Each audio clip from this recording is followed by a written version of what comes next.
Аллах Таала кайсыл убакта сизди жакшы көрөрүн билесизби? Биринчи, эгерде Аллах сени туура жолго баштап, динге киргизсе, анда Аллах сени жакшы көрөт.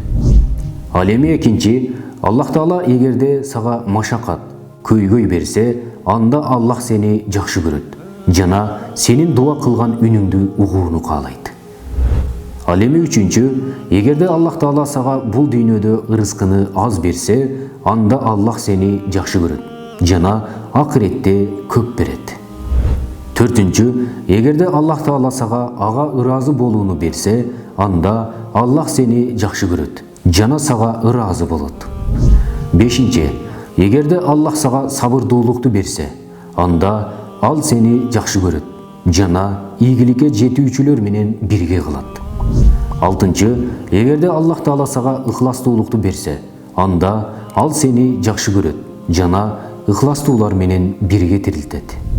Жетинчи, эгерде Аллах сенин жүрөгүңө гам, кыжаалаттык берсе, анда ал сени жакшы көрөт жана сенден мактоо менен шүгүрдү күтөт. Ал эми сегизинчи, эгерде Аллах сага кайгы берсе, анда ал сени жакшы көрөт жана сенин ыйманыңды текшерип жатат.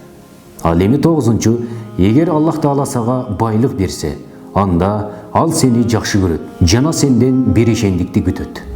Ал эми онунчу, эгерде Аллах Таала сага сүйлөөчү тил берсе, анда ал сени жакшы көрөт жана аны жакшылыкка чакырууга пайдаланууңду талап кылат. Ооба, Аллах Таала сени жакшы көрөт. А сен эмне үчүн Аллах Тааланы жакшы көрбөйсүң?